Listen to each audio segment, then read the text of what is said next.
세계화라는 것은 우리가 지난 시간에 이제 국제화, 글로벌라이제이션과 세계화, 인터널라이제이션에 대해서 개념은 배웠습니다.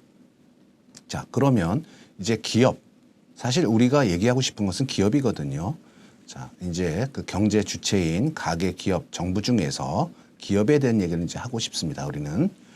자, 기업은 처음에 이제 설립을 하면 쉽게 얘기하면 장사를 하겠죠. 이제 경영 활동을 하는데 경영 활동을 당연히 이제 국내에서 시작을 합니다. 그래서 국내에서 생산하고 국내에서 마케팅하고 국내에서 판매합니다. 그러면 이제 유통업이다. 그럼 유통업이라고 하면은 유통업에 참여하는 많은 국내 기업들이 있을 거예요. 그 우리나라에도 뭐 이마트, 신세계부터 많은 유통업을 하는 기업들이 있지 않습니까? 그러면 국내 시장이 일정 시점이 지나면 시장이 이제 포화 상태가 되겠죠. 그러다 보면 당연히 이제 기업이 국내에서 찾을 수 있는 어떤 수익의 어떤 기회 혹은 이익의 기회는 점차 줄어들 것입니다. 따라서 이러한 어떤 기업 간의 경쟁이 심화가 되죠. 그 다음에 이제 그 규모의 경제라고 나오는데 규모의 경제라는 것은 무엇이냐면요. 쉽게 얘기하면 한 단위를 생산하는데 얼마나 효율적으로 생산하느냐, 즉 효율성을 나타내는 지표가 결국 규모의 경제입니다. 즉 생산 단가를 낮추기 위해서 예를 들면 생산 한 단위를 하기 위해서 더 많은 설비를 투자하는 것이죠. 그 더 많은 설비를 투자함으로 인해서 결국 더 많은 설비와 더 많은 생산으로 인해서 결국 생산 단가는 점점 낮아질 것입니다. 그게 규모의 경제다. 이렇게 이해하시면 되겠습니다. 그래서 국내 시장의 경쟁 심화와 규모의 경제, 그리고 이제 시장 성장률을 상회하는 기업 성장률 등의 문제.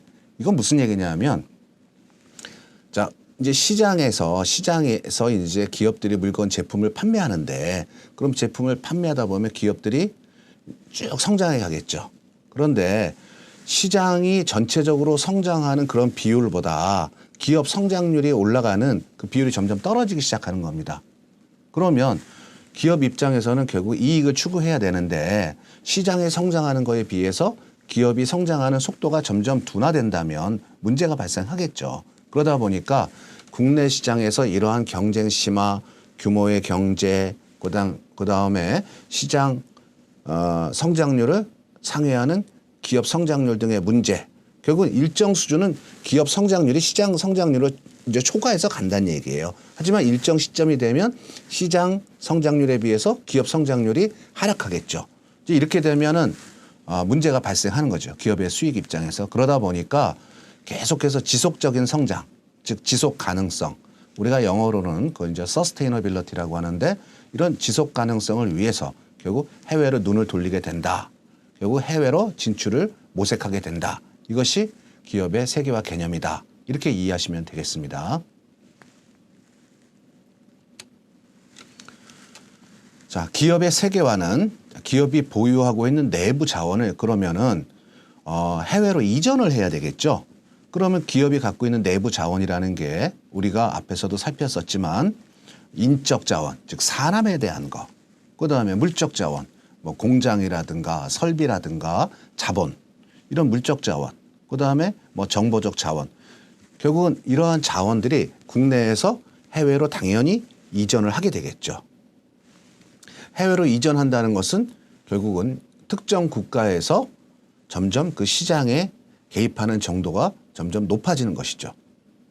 그러면 이제는 그러한 기업들은 기업의 성장 기회를 단순히 국내에서만 갖는 것이 아니라 해외에서도 동시에 달성하기 위한 당연히 경영 전략이 필수적으로 준비가 되어야 할 거라, 이런 얘기입니다.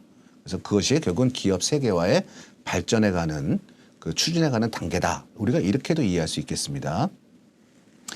우리 그 서클이 4개가 있죠. 여기에 보니까 지리적 범위의 확대, 그다음에 사업 범위의 확대를 통한 사업 다각화.